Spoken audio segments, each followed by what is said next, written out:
Night spills across the pines like ink on snow, and a pale coin lifts above the ridge. The full moon, unblinking and whole. Somewhere in the timber, a shape pauses. The wolf. Frost smokes from its breath, ears pricked to the hush between winds, paws writing soft stories in the crusted trail, eyes catching moonlight like quicksilver. Then the head tilts back, the throat opens, and a ribbon of sound climbs the cold air. A howl that threads the stars. It is not a song for the moon, though legend loves that image. It is a message cast to distance, a compass made of voice. Where are you? Here I am. Come home. Stay out. Notes braid and unbraid, rising, falling, scattering on the slopes, bouncing from rock to fir to ravine, traveling farther than any foot could run. A pack answers in layers. Alto, tenor, the bright tremor of a yearling, a chorus that sounds like one body with many hearts, each voice a thread in the family's weave.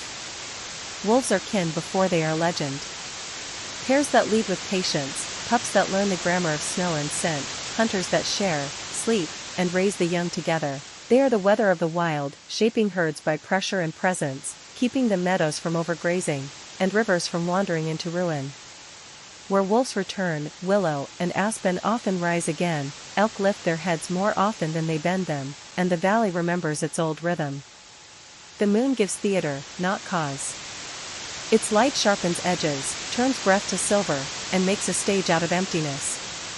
Still, it is easy to believe the myth. A lone silhouette on a ridgeline, one note held until the world thins around it, and our oldest stories wake in our bones. Listen closer and you'll hear detail. The throat's first rough scrape, the clean, steady core, the tail of sound fraying into wind. In desert and taiga, in black spruce and shortgrass prairie, the same call stitches distance, mending the space between bodies.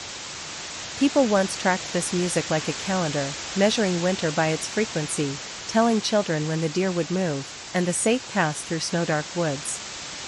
Fear cut the chorus in many places. Traps, poison, silence where songs had been. But where corridors reopen and minds soften, howls return, low at first, then confident. To film a howl is to hold your breath, to let the moon share half the frame, to keep your distance and your awe, and to remember the wild is not a set. The wolf drops its muzzle, tests the air, steps on. Paws whisper. Branches tick. The night exhales. Above the ridge the moon keeps watch, a bright coin in an old sky, and somewhere beyond the next stand of trees, another voice answers, sure and clear. This is the wolf. Shadow and lantern, kin and chorus, the howl that turns cold air into meaning, and makes the full moon feel closer than it is.